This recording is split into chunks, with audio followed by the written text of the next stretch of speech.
All right, welcome to another CIRF report. Instead of being the biggest CIRF report, this week was definitely the hardest CIRF report ever to assemble, not because of the astrology per se, but because the world is so divided. There's such diversity, such polarization, even in a movement that was getting bigger and bigger, going global.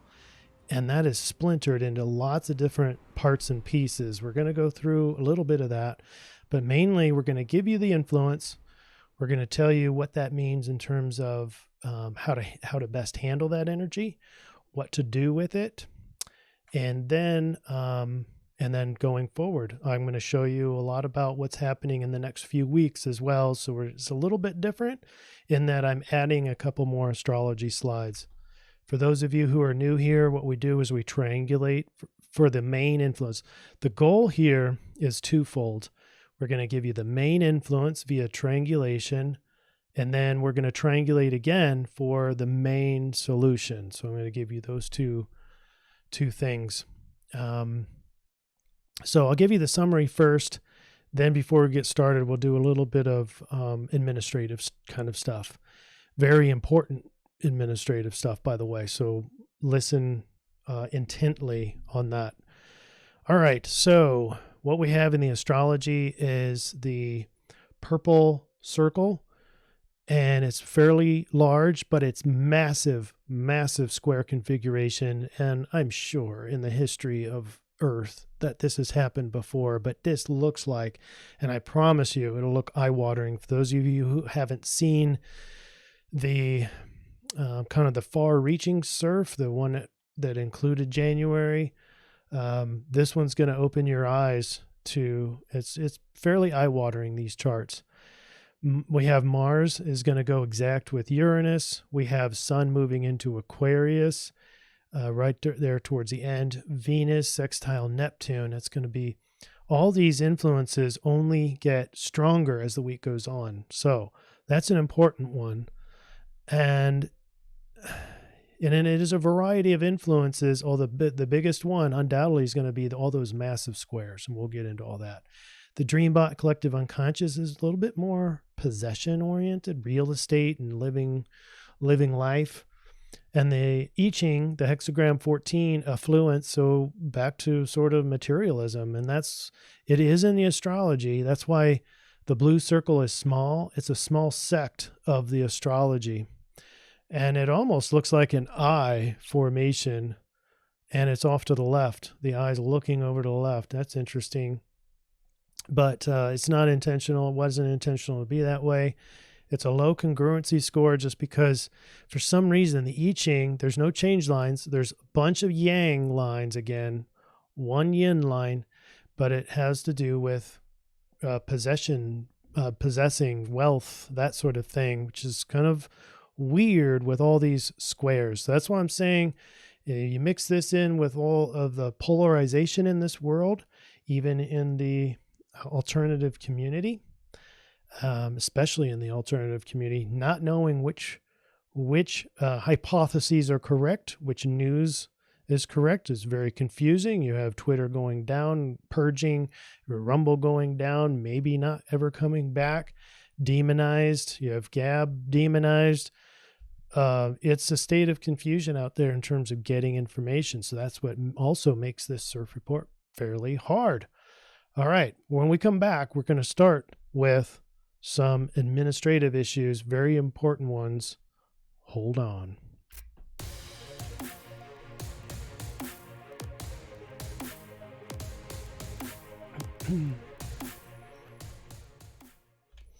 Okay. So first of all, if you weren't here for the live stream, first of all, if you were here for the live stream on Sunday night, thank you for being here. It really meant a lot to me to have a meaningful conversation back and forth. We went through some chats and stuff. I elected to delete that video though pretty much right away because we talked on some very controversial topics, and I wasn't ready to risk losing the YouTube channel over that and getting banned. So that's why I elected to delete it. But we are going to do this again. I'm thinking about Saturday this coming Saturday at some point. So keep watching for the YouTube notifications, and I'll post that ahead of time. The big news is Telegram. Massive amounts of people are moving over to Telegram, and I already have a channel set up, and it's this link. I'll put that very first link down below in the comment section, in the show notes. National Dream Center, all one word. National Dream Center, all one word. And that's good for Rumble, but also Telegram. This link goes to Telegram, and Telegram is like a secure, supposedly encrypted. I won't say secure necessarily, but it's on your phone. It's a phone app. Now, caveat, Apple is warning that they're thinking about taking that app down. They don't want us to communicate. And then this picture is simply just kind of a forewarning about what the stars look like. This isn't necessarily, I'm not indicating something is happening in the 3D world. This is what the stars look like, okay? That's our forward-looking summary. All right, but first, let's talk about the Dreambot. There's nothing really impressive here. It really just has two sort of mild memes. One of them is property. It's all these words having to do with buildings. And then we have the blue arrows. It has to do with just things that you do in living, like dreaming, cooking, bathroom, just kind of random, mundane living stuff. Now I do have two linguistic sets, so let me read those. Number 1 says, random, storm, streets, staying completely combat, hearts ended. So if that's any indication, it might be a warning to stay out of sort of bigger cities, maybe just out of the streets in general. And completely combat does not feel all that, but that does match the astrology to a T. Then linguistic set number 2 says, stand, start, living kingdom. That was interesting to me. It's maybe from linguistic set number 1, it's kind of like, it's hopeless. It's, giving up kind of a thing.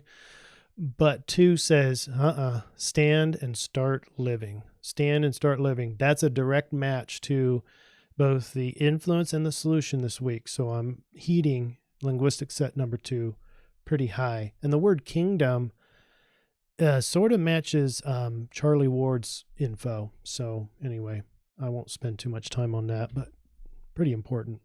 Let's get into the astrology, folks. A big old summary. You have Saturn is going to go direct, and what that's going to do is you can see how the Saturn square Uranus is sort of getting lighter. That means the influence is getting weaker, but with it going direct now, it's still going to start getting stronger again. So it pushes these squares out, all these squares out, just by merely switching directions. So that's what that all means. Sun's going into Aquarius towards the end. You have Uranus conjunct Mars. God, mouthful. Mars conjunct Uranus going exact on the 20th. On the 20th, you have the rebel, Uranus, and the fighter, Mars, together, conjunct together.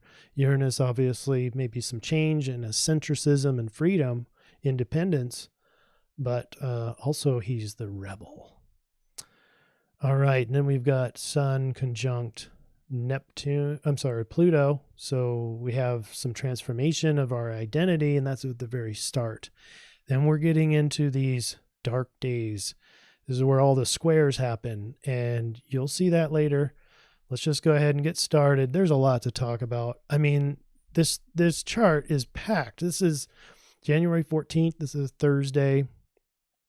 And by the way, I forgot to mention in my announcements, Angie turning 49 today. Happy birthday, girl. Oh, but we will finish this week out as we speak for a good birthday celebration. But starting on the 14th, more squares, and squares, for those of you who don't know, are more commensurate with struggle. And that's the influence this week, the struggle to have or possess. It's a very struggling to live, struggling to figure out how you're going to live, how you're going to have things, what sorts of things are you going to have. That's the struggle. But let's drill down even deeper. Basically, we have planets, massive amounts of planets in Taurus and planets in Aquarius. So it's air signs versus earth signs, and Taurus being the bullheaded thing, and Aquarius sort of being the freedom lover, independence, collective concern. So we have these kind of paradoxes. And with a square, it doesn't mean it's a bad thing, but there's a struggle there. It's like wearing each other thin. It's like conflicted. It's not understanding. It's mistrusting, misunderstanding, conflicted, etc. And surely on one side of them is the rebel and the warrior together. They're 3 degrees away, Mars, Uranus. Mars, by the way, is in detriment, so weaker. So weaker yang, weaker warrior. Same thing with Uranus. It's in a fall. And so they're not all that strong over here. The warrior isn't strong. But conflicted with, and by the way, part of Fortune and Black Moon Lilith.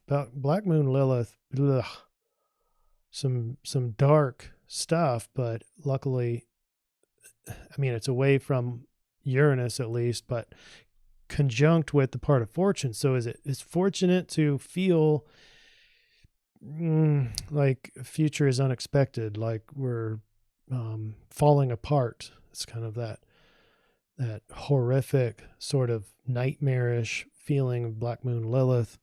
It's fortunate to feel that way. So if you're feeling hopeless, helpless, that might be that you're feeling this influence, but it's fortunate. So I don't know what kind of fortune comes out of it at an individual level, but it is in Taurus. Taurus is about experiencing the finer things. Backward we go to having, experiencing, living, that kind of thing. All right. And putting all that together could feel like there's some sort of irony at play here. There's some sort of fortune involved in my living style, or the way that I struggle in life is falling apart. Okay. So just throwing that out there. And then you have Sun and Pluto together. And this is the death and rebirth of your identity. Basically, it's in Capricorn. So it can really disrupt the Capricorn, because the Capricorn gives you sort of a commitment to something, a goal, an objective, a higher level, higher plane, a mountain to climb. And now Pluto comes in and just cuts you at the knees and says, no, go over to this mountain. And so anyway, their Sun is in a state of death and rebirth. And then on the other side of our square is Mercury, Jupiter, and Saturn. And so it could be a unique, free-loving struggle of the two parts of mind, the lower mind, higher mind. The lower mind is Mercury. Higher mind is Jupiter, wisdom and rationality. You could have a communication of positive structure. Saturn is the structure. Positive, wise is Jupiter.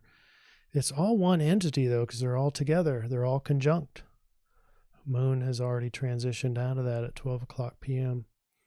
Anyway, overall, we're starting to feel a bigger struggle, a bigger maybe anger. Some of you feel rage in this, but a dull side of you is kind of like fatalistic. Not only do you have Black Moon Lilith ripping through here, but you have Uranus in fall, Mars in detriment. By the way, as the Sun goes into Aquarius, the Sun will be in detriment and they'll be squared off to each other. So that'll be interesting. More to come. Friday, the 15th. Not much has changed, but you can see Venus trine Uranus. We didn't talk about this one because there was so much to talk about in the last slide. This is the 15th, and that's easy energy. So it's easy to change, easy to adapt how you look, how you relate to other people. Your finances can change. You might have eccentric sense or how to display yourself, how to feel through this world, how to experience the world. And that's our beautiful Venus. So sudden change in relationships, insight about finance, earthy, practical, intimacy. You got 2 earth signs. And Venus is trine back home because she rules Taurus. And that's the land of just experiencing life, being in the now, being very practical. So it's a very practical arrangement here, earthy. Now we're starting to get some kindling. You can see the squares are growing, as if this isn't a lot, which it is. It's only going to get more squares as we head towards the 20th. This is the Saturday, the 16th. We have emotional opportunities because Moon's got 2 sextiles, 1 to Venus, 1 to Uranus with that continued trine. But the big news is square is getting bigger and it's roughening you up. It's grinding you down. You might feel hopeless, but then again, you might feel like conquering something. I doubt it with the Mars at sort of a helpless sort of state, a weakened state, Uranus in a fall. We also have part of fortune over the North Node, so it's fortunate to look forward. And on this day, on Saturday, this is a chance to start feeling the increased conflict, if you will, and then deciding to channel that into your future karma. What kind of karma are you making? What kind of dharma do you have? What kind of sort of life purpose? This is a vector. The North Node is where you're headed in this life. It's a lifetime spectrum thing. And it can be very helpful to take this extra energy that is clearly here and push it towards the future. But the point what I wanted to make is this is some kindling here in the stars. It's anger, it's conflict. Is there any coincidence? Remember, this is the 16th of Saturday. There's apparently no conservative groups hosting armed rallies at any capital in any state in the U.S. Capitol from January 16th through the 20th. So don't attend them. Don't fall for it. Armed protest in even the most liberal left-wing anti-gun states. Yeah, right. See, we're saying it looks like a setup. That's what Matt says. It's a setup. Don't go. In fact, where did this come from? Where did this info come from? Came from the FBI. Reveals its apparent, what they call it, a study. So they opened the books and said, oh, by the way, everyone's planning on this. Well, just happens to be in the states least likely to do it. Sunday, the 17th, you can see it. It's growing some more, and it's not much else in there. Monday, growing even more, getting even more squared up. Sun now at the last stages of Capricorn, almost headed into Aquarius. That's exciting for me, but won't be exciting for most of you, because identity in a detriment feels weakened. Identity, like who am I, feels very weak. And that can feel somewhat dissociative and emotionally dissociative. But I'm getting ahead of myself. Just notice all this. The conflict getting worse. The feelings of anger probably increasing. And Mars and Uranus getting closer. The warrior and the rebel together, 1 degree away. Now, we're at the 19th. Look, we have even more squares. Now, here's a square that's going to die off. This is the last day of Venus square the moon. And that's important because Venus then on the 20th is going to pick up a very key alignment. So right now, notice that Venus, I'm highlighting this because she is the ruler, if you will, of possession, of material and how you live and harmonizing and finance. And she has only 1 day of a real positive but hidden gem. And that's right here. This is on the 20th. Check that out. I can even zoom in for you. That's unprecedented. And that doesn't even include Black Moon Lilith. That doesn't even include Chiron. I don't have lines and aspects to them, but they should be included. And that makes this square thing even more incredible. That's a wow. But this little hidden gem in here is a sextile. And sextiles are opportunities in the sky. There's an energetic opportunity for Neptune, your dreams, Neptune in Pisces, and good old Venus. Venus in Capricorn. It's a very structured sort of beauty, harmony, finance, the way people perceive you, your exterior. Did I mention beauty? Probably. Well, you can dream. There's an opportunity to dream of something new here. And that's how reality gets created. We're going to have more on this topic in the solution section, but this is where it starts. This is the wowza is over here, but the tension between Taurus and Aquarius is this, and that's extreme amounts of pressure. That's extreme amounts of anger, conflict, depending on how that energy manifests inside of you. It may feel a little bit different.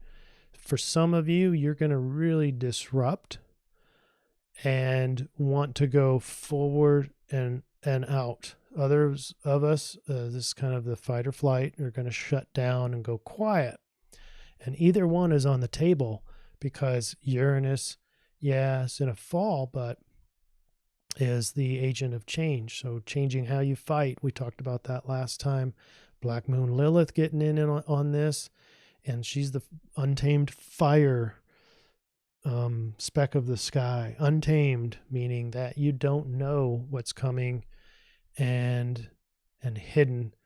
And on the other side, you've got Sun just went into Aquarius, so he's in detriment. Again, feeling a little bit dissociated from reality as your mind just kind of like floats off. It's a very mental spectrum, lots of logic and thinking, but observing, that's the big one. Sun conjunct Saturn and Pluto, technically. But this is going to be our solution, and it's really only one day you have this in this week. It's going to extend into next week, but this is what the whole influence is based on, is Venus, because the struggle to have or possess was the main influence, the overlap. And this is the astrological alignment. That's going to be important for our solution slides. All right, getting our thing back together. All right, here we go. Oh, just some quick bonus dates. This is January 28th. I highlight these because, yeah, the massive squares go back down, but they're still heavy. Multiple T-square. This one in the Rebel and the Warrior together. That's the trap. The trap is on the 28th is Rebel and Mars. This is, I'm just showing you, these are big astrology dates. On February 3rd, another T-square. This one is Jupiter, Saturn, and Venus all together. That's the trap. Fortune trap. It's hard to get out of this feeling. And so, and again, none of this is bad per se. It's just how you're going to use it. You can see on this one, on the 28th, that in order to get out of the trap, you typically go to the opposite side of the zodiac, and there's part of Fortune in Scorpio. And there's a full moon here too on the 28th as well. So anyway, I just thought I'd throw those out, quick glance. Now let's get into the I-Ching reading. Take this out. And here again, I thought I was headed towards another pure yang reading until I got to the 5th line. It was yin. What's interesting is just a little bit of insight as to how I throw these coins. It's a rule that if it touches anywhere on my body, touches my body, then I have to redo it. It touched my body, but it came out as a yin. So I had to do it again. It came out exactly the same way. So it was confirmed. This is a strange one. I would have never expected this little itty bitty sextile to be the main influence. So very, very curious how affluence, hexagram 14, fire over heaven. Affluence means the state of having a great deal of money, wealth, the great possessing. Now, just a caveat here. I think based on the influence part of this, that I think it has a grander feel, grander flavor of having just living your life. And in your life, you have all these things that kind of frame your existence, right? And that's your possessions. It's not a very mental thing, because I think in all of the mental aspects, those are all squared off. So the energy is hijacked. And the only non-hijacked energy is that Venus sextile Neptune.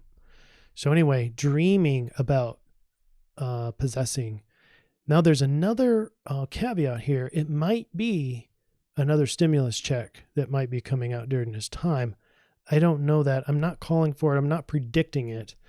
And it might be something bigger than that even. But I'm thinking as the influence, it's just your ability to live and maybe the struggle thereof. So let's read through this. Hexagram 14, affluence, supreme success, like the proverbial pot of gold at the end of the rainbow. A person whose fortunes have turned for the better shines brightly now. Grace and dignity. When this added power is wielded with grace and dignity, we have supreme success and great abundance. So maybe it isn't just personal possessions. Maybe it's not possessions at all. Maybe it has something to do more with that pot of gold is sort of a metaphor, and the real wealth is going to be sort of more inside of us, like self-acceptance and knowing who we are. I know that sounds cliche, but let's keep going. But be careful. Along with the accumulation of wealth or influence can come an increase of pride and arrogance. Fight this tendency if you want your good fortune to continue.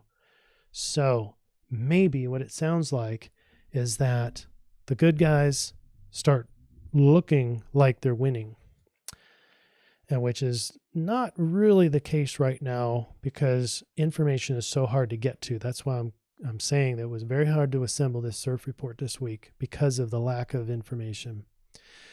But when it starts to shift, which I think this is what it's implying, as it shifts, do not slide into pride and arrogance. Okay? Don't do it. That's what they did. Don't do it. A lasting prosperity is one that honors the highest values and furthers the collective good. I'm just going to read from another source on the unchanging lines, because there was no change lines here. But shine your light without searching. Okay? You're a beacon. You already have all you need, so stop searching. That's a huge one. So the influence, in my guesstimation, was a struggle to have or possess. That seems like a seeking thing. Well, this reading says in the solution wise that you already have what you need. And so that does imply that we're talking more of at a spiritual level here, of spiritual possession, if you will, not of others, not of outside of you, but inside of you. Your life is full of abundance if you can stop focusing on what is missing. Sometimes we can operate like a magnet rather than being magnetic. What is missing from the flow is that abundance fulfills and renews daily because it is shared. Your life is given more definition when you experience it through others. Ta Yu is a positive message showing how clarity of mind and strength of character have made your abundance recognized and is something valued by others. All right, so in this reading, because there was no change lines, there was no second hexagram, and therefore the influence was also the solution. And I've read a lot of that, and but it's time now to shift. We're going to shift into the solution triangulation. We've already done one, which is the I-Ching, which is the abundance one. Now we put our slide into the calculator. And you remember it's the Venus sextile Neptune. And this is our calculator slide. This is the chart from the 20th. And here you can see the full cycle of creative manifestation in this solution slide. So dream it, that's Neptune. Make goals, that's Capricorn, Venus and Capricorn. And make goals around it. Is this financial for you, or is it the other archetypes of Venus? Is it your sense of living well, experiencing life? Is it practicality? Is it beauty? Is it health and fitness, looking good, feeling good? Is it that sort of thing? Make your goals, and I'm going to show you really quick after this some more astrology slides that shows you the manifestation date of when I expect your goals to manifest. But look, you've got dreams, so dream it with Neptune, imagine it, then make goals around the Venus archetype. Now you go through hexagram 38 in the Rave Mandala, and your solution is going to be Sagittarius. It all falls perfectly in how to manifest. Start in your mind, imagination. You make goals and go achieve it. Now we've got to talk about 38. Hexagram 38. What do we have? It's the gate of the fighter. Struggle. Interesting. Interesting how the struggle is one of the words that I had used for the influence before I put this all into the calculator. And now we get the solution is struggle. So there is this part of the solution is the struggle. All right, let's read this. The root is a pressure center, not an awareness. The fuel to fight. To struggle is an energy. The spleen is a center of underlying fears. The fuel to fight is the essential energy necessary to combat our fear of death. Does that sound like the struggle to live? Yes. This channel is about the struggle to know that life is of value. Since this is a fuel of the knowing circuit, the struggle ultimately is individual. That's a foot stomper. This week is about an individual, even though it's about you. It's about you personally. It's not about the collective, even though I know most of you are fearing or wanting, searching for information about how it's going out there. It's going to be, we need to be struggling inward here. Okay, let me get back to it. Back to the reading. Through the 38th gate, we have the pressure to challenge, met in the 28th gate by the willingness to play. So we have the pressure for the challenge, and then we have the willingness to play. We have both of those. Through the definition of game playing can become very serious, even life-threatening. Here it is the stubbornness which can overcome the odds. So there's a lot of energies here in this hexagram 38 that says we can do a lot. We need to struggle and it's healthy to struggle. To have this definition, to be stubborn, to struggle is ultimately healthy. If it is your design, then struggle is the only way to know. In this struggle this week with this energy, I don't see how you're going to not struggle just because of that big, huge amount of squares. It's kind of like the pressure of the clam and the sand and the grinding down actually creates this beautiful diamond. And that's kind of what we're doing this week. It's going to be harsh. And for a lot of you, maybe feel life-threatening. Hopefully not. And it might just be a mental construct even, but it's the pressure to be willing to enter the challenge, the willingness to play, the willingness to turn towards the anxiety and feel that. And I would like to propose that this hexagram is saying that the fight is not out there. The fight is in here, inside, in the heart, in the soul, in the mind, body, mind. That's where this struggle should be turned to.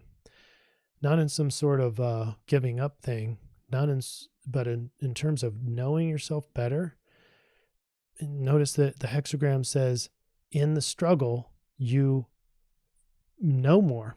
You're going to find out more about yourself. You're going to be able to figure out what's right for you.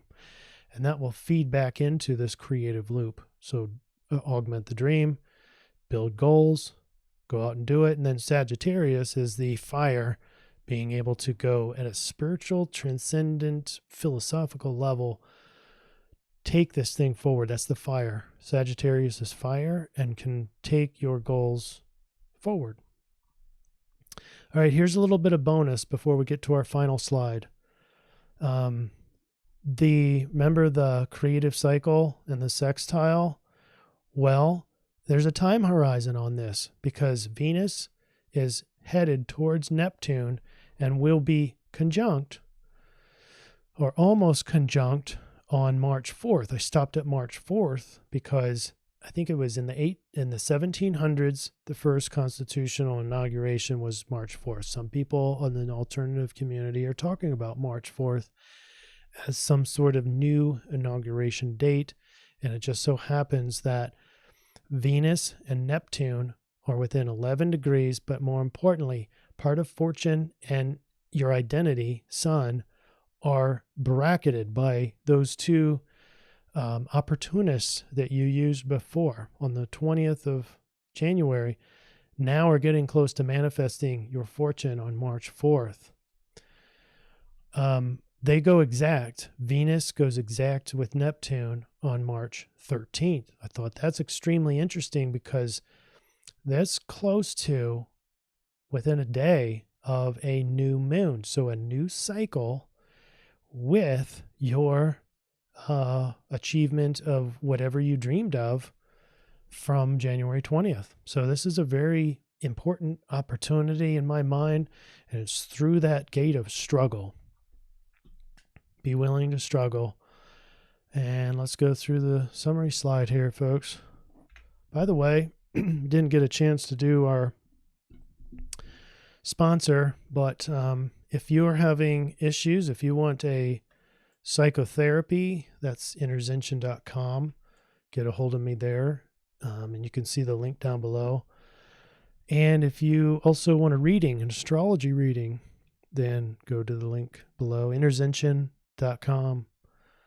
All right, here's the influence. The top part is the struggle to have or possess. I have a picture of Monopoly. It's kind of like these are more monetary, and I think that we can transition both the conflict and the struggle from the stars, the unprecedented squares that we have playing out in the sky, and the conflict and untrustworthiness that comes along with that. And I think we can channel that to a better inward-focused journey. And here's what I mean. In our triangulation process, we again have the hexagram 14, lasting prosperity only for the highest values and collective good. Don't let supreme success turn to pride and arrogance. We also had the rave mandala, the gate 38, the gate of the fighter, the struggle to know what is of value. In this struggle, you're going to find out what you should have monetarily, but also spiritually in all acts of life. We have the stubbornness to overcome all the odds. That's kind of unique this week. And the struggle is healthy. So don't try to reject it. Don't escape from, feelings of anger, feelings of rage, feelings of friction, I would say frustration. I'm already feeling that a lot. And it's almost like I feel like I'm being bullied out of information. So don't run from that, but let it speak to you. Let it teach you what is of value for you. Sidereal Sagittarius, we talked about that. So let's go through our overall triangulation and see if this helps you this week. This week is the gateway to finding the infinite value in life. And both outward and inward in you. It's at a personal level, according to the rave, and it's going to be a personal struggle. That's sort of commensurate, too, with the separateness that has been forced on us, either with mask or social distancing or doing everything from home, lockdowns. We are already at a very personal level and a separateness from everyone else. But we have an opportunity here. List out your highest values. Now, we got to define what values are. Values aren't goals, although I did talk about the Venus goals. That's fine. But in terms of values, this is how we're going to see the world, how we're going to paint the world. These are, you could imagine putting glasses on and reading your value every time you see the world out here. And what that helps you do, Edgar Cayce called it your ideals. And if you focus consistently on your ideals, you're going to make more of those ideals. You're going to push those forward in life, which is going to give you a vast amount of satisfaction. So do the same things here. List out your highest values, rank order those. Next, what value will you put towards the collective? In other words, what are you going to give back to humanity when the time is right? I'm not saying that this is this time, but the hallmark feature of a value that offers infinite amounts of satisfaction has to do with giving back in some way. Okay, so take one or two of your values and see which ones are going to put back or give back to the collective when the time is right. Another way to find values and your life mission is, what is your talent, skill, and passion? Use Sagittarius wisdom to dive deep into your soul, transcendent philosophy, optimistic, very spiritual. Use the fire of Sagittarius to struggle. Allow yourself to struggle. Be with yourself when you struggle. Be your best friend this week. To struggle is healthy this week. It's going to hone you. It's going to produce beautiful diamonds. And the struggle is going to be inward. Avoid superficial thoughts. Avoid materialism. Isn't that ironic? Avoid materialism when the influence is the struggle to have. So avoid superficial thoughts, materialism, confrontationalism, and impatience. That's the worst of the Sagittarius. Absolutely avoid pride and arrogance. That is a non-negotiable. Do not fall into vengeance and getting back and arrogance, especially. Dive deeper. Struggle to bring deeper parts of your soul to humanity. This week may not be the time to give back, but have an idea and make sure that's part of your plan in your Venus sextile Neptune. Make sure that's your plan in your dream of designing the next 50 days. Make some hard goals. And in those goals is, what am I going to do to give back to humanity? If you haven't done that already, if you're not doing that already, that's part of this struggle. So the influence was more about, what do I have? The solution is, what do I have? Yes, but what am I going to give back when the time is right? And this week is not that time, but when it is time. Here's the caveat, because I don't have all the full picture information about what's really happening in the world right now. There's a lot of warrior energy available if it's needed. I'm asking you to drop everything I just said if your life is under threat, country's under siege. I don't know if there's even possibility, but if we're being invaded in some way, there is that expectation to save yourself, help your community, all that kind of stuff. We're in some weird, unexpected times. This was more of a rational thing. I wanted to leave that caveat in there, because it came just obvious in my mentality that I don't know what is expecting. I don't know if there's some sort of bigger thing that we're going to get sucked into. And it's no longer just social media and mental perception. This is like the real world now. But I don't know. I doubt it, because the I-Ching came out and it surprised me, and the Dreambot is right on the same perspective. And there's not a lot you can do with that square energy other than just feel that massive pushing out energy. It's crazy. Okay, so I was talking to the right camera. All right, folks, this is 45 minutes, and make sure you get a hold of me on Telegram, and make sure your iPhone is not updating automatically, or else you might lose that Telegram app. And I don't think you can get to it on the web, but I could be wrong. All right, comments below, and live possibly on Saturday, so be looking for that. Take care, everybody. Contact me if you're having problems with struggling and not knowing what to struggle with, all that kind of stuff. All right. It's a big confusing time, but hopefully this helps. Let's do it. See you, everybody. Thank you.